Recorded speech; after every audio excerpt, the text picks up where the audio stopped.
Jason Fladlien here. In this video, I'm going to show you 7 keys to a killer offer. And by the way, I feel kind of qualified in order to make this claim because I'm holding up my friend here, $100 Million Offers, Alex Hormozi's book.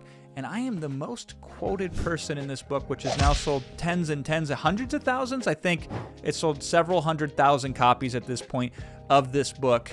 I'm thinking you should probably listen to what I'm saying when it comes to creating a killer offer, because Alex has listened to me and he's probably the best at actually creating killer offers. So let's break it down. There's 7 things here that I'm going to show you. I don't know why I throw 5 up here. We're going with 7. 7 elements of a killer offer: better than free, exclusive bonuses, scarcity, proof, price anchoring, ultra specific and fresh. Let's go, baby. First one, better than free.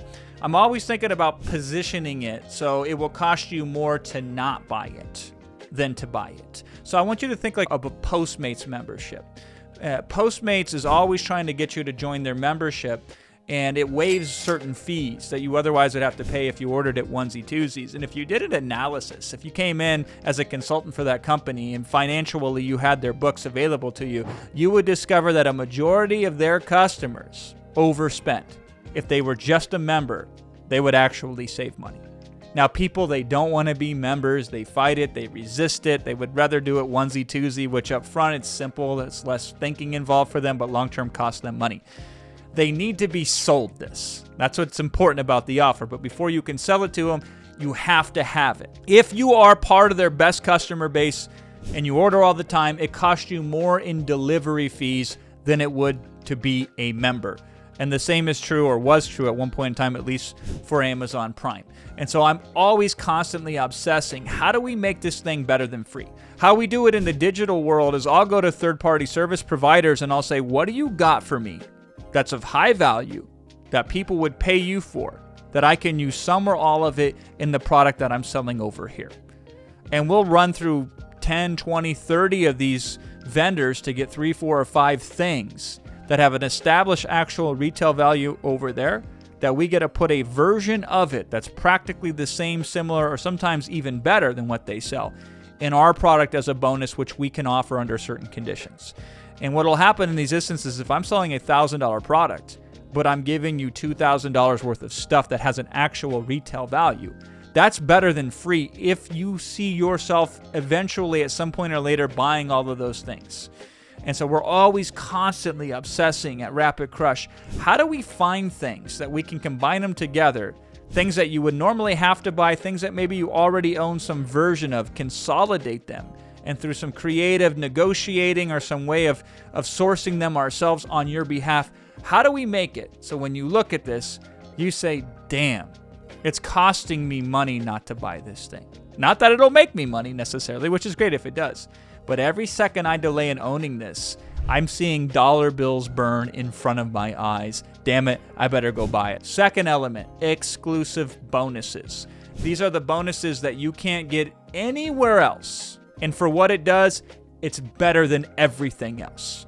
Here's something that will seem contradictive. It's more of a paradox than it is a contradiction. My very, very best stuff, I don't want anybody to be able to buy it. I only want people to get it for free as a bonus.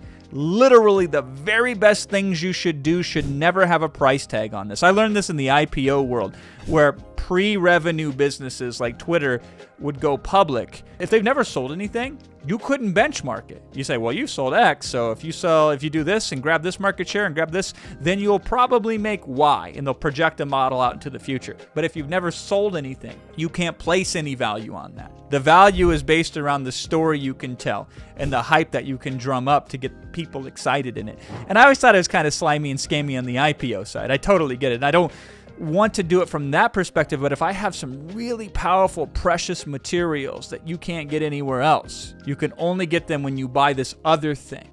People will buy the thing sometimes and throw it away just to get the bonuses. That's what I want to create. Once upon a time, we had an offer as an affiliate. It was for a $3,500 product. And we had a set of bonuses. And the only way you could get our bonuses is if you bought through our affiliate link. And what happened was customers would buy the product through the vendor direct or through other affiliates, and then they would find out about us later. And they would come begging and pleading, why don't I just pay you for your bonuses? And we said, nope. If you want these bonuses, you have to buy the same product that you already own, literally giving you no additional benefit, in order to get our bonuses, because that was our deal. We told people the only way we'd ever give these bonuses for free is if you bought X. And would you not believe, over 1,000 people bought a $3,500 product again just to get the bonuses. We spend more time on the bonuses than the core offer, because the core offer, once it's done, it's done. Then our name of the game is, how can we just keep stacking bonuses? How can we sub in better bonuses for the other bonuses that we had in place? Let's keep obsessing over how can we source more bonuses, and on and on and on and on. Make your bonuses better than your product, and you will make a killer offer. Number 3, scarcity. The more scarce something is, the more value it has. Better still with scarcity is if you can justify the limited supply and then demonstrate it. I was literally in a webinar last week, and we went through about an hour and a half of the presentation, and we sold 100 units right on the nose of this product. And this was a $3,000 product. So not a bad draw, right? $300,000 in an hour and a half while we were on the webinar, 90 minutes in. And then we went 3 more hours. So the webinar ended up being 4.5 hours. And we sold an additional 93 units. So if we would have gave up when most people gave up, we would have walked away with over 300,000 in sales. But instead, we pushed to about 600,000 in sales. Now, mind you, this is just a kickoff webinar. We still have follow-up sequences. The campaign is in order right now. We'll close at multiple millions of dollars when it's all said and done on this offer. But here's what's really important about this. The reason why we stayed 4.5 hours on that webinar is because we had some webinar-only bonuses. They were legitimate. What do I mean by that? I mean that this wasn't purely for exploitative, manipulative purposes where we put a gun to somebody's head and said, you got to buy by the end of the webinar. Pressure, pressure, pressure, pressure, pressure. A lot of people do that. That's stupid. Don't do that. Instead, we had bonuses that made sense. We had 2 exclusive bonuses. One of them was a manual process for each and every person who bought, where we had to go in there and manually find things for them, set things up for them, and prepare them a unique list that was only specifically tailored to each and every individual customer one-to-one. I could not do that for everybody who bought this product. It would be impossible. So we had a limit on the number of people that could do that, and the offer was we either reach that limit and then they don't get it anymore, or we reach less than that limit and we're okay with that. And we want to reward the people that had stayed on the webinar the most, who are most likely to use this resource that we'd have to create whether somebody used it or not. We wanted to make sure it was put to good use. And so that scarcity is believable. It makes sense. And it makes the people who are probably going to buy anyway, buy sooner, which I prefer. I'd rather you buy the thing you were going to buy anyway sooner so you can start using it sooner. And so that was one of them. The other one was we give them a free year membership in a program. We negotiated with the vendor to give a handful of lifetime licenses to the membership. And we said to them contractually, let's just give it away to people who are on this webinar. And they agreed to it. If we did not have that limit, they would have never gave us the deal. In fact, they didn't want to give us the deal. We had to work back and forth to come up with terms on how we could distribute the deal. And I didn't want to put a limit on it. I wanted to give it to as many people as I possibly could. So that's how I shrewdly negotiated that. And that scarcity allowed us to be able to double sales on a single webinar, and it made us want to get on that webinar and stay on that webinar. Now, it has a synergistic effect. When people see that offer pop off and the social proof hits and all these other people are buying it and the affiliates are making big money because they're promoting it, then people double down on that and more people start to buy in waves. So this is how it not only increases point of sale, but it increases the longevity of the campaign. So we think very hard and long on legitimate, valuable scarcity to enhance the offer further, and then people place more value on the thing because they had to earn the thing. They earned it by doing whatever needed to be done to get it before it ran out. If you want to know more about scarcity, I have a whole video that you can watch that I shot on the topic. Next killer offer element is proof. Every claim that you make should be backed up with some sort of visual element to validate it. So if you have a portion of your offer that is really mapped out, show the process map.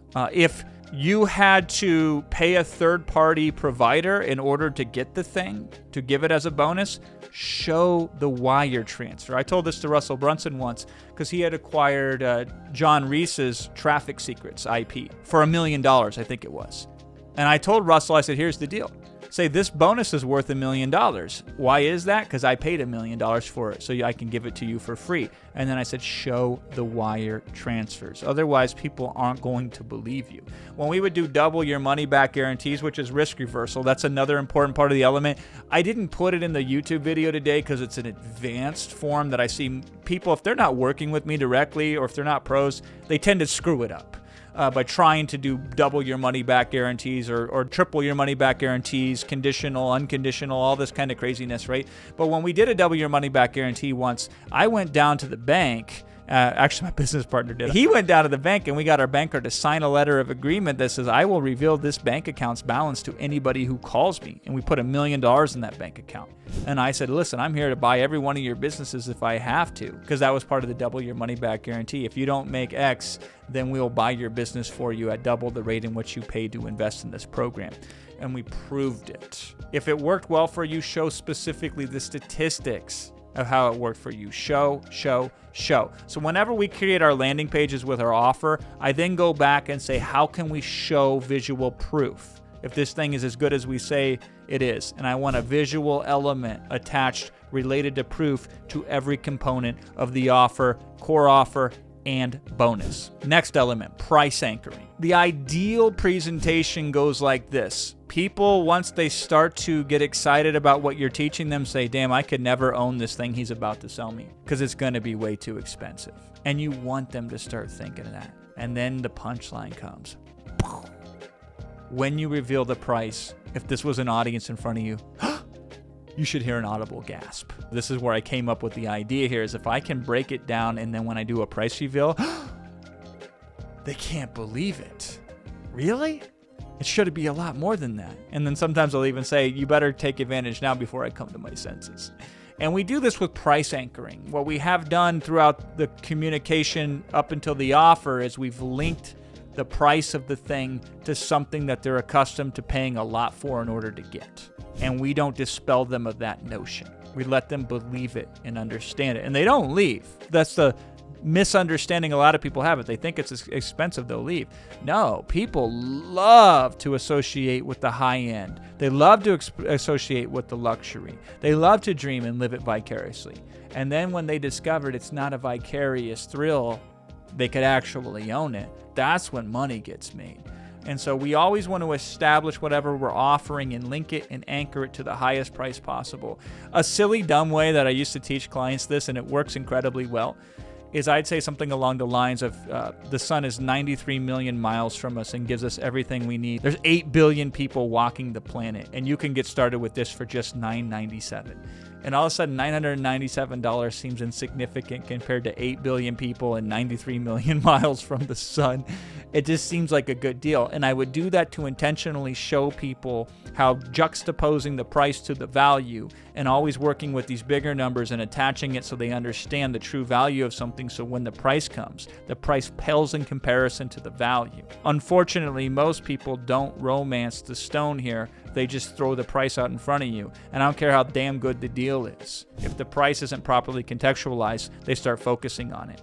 And any price is too much at that point in time because they don't know how to contextualize it related to the value. So we have to anchor price to the value. You do that, you'll be making money in no time flat. Ultra specific is the next component.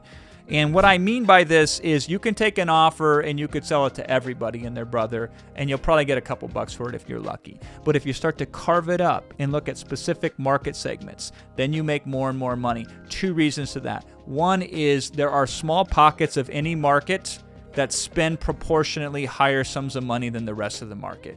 So 7% of a market will spend 70% of its dollars. 2% of the market will spend 50% of its dollars. So I'm always on the hunt. Where's the 2% at? Or where's the 7% at? Or worst case percent, the 80-20 rule, right? So 20% of the market spends 80% of the dollars. So I want to highlight the market that spends 5 times as much for just 10% more. And I want to go after them by name, specifically. The second reason, though, why being ultra-specific works is because if I'm going after direct market segments, I'm the only one providing a solution to them. So supply and demand alone, there's that scarcity again. There's one of me, there's many of you, so you will pay a premium to be able to work with me. And I will be able to customize a solution better for you than anybody else can.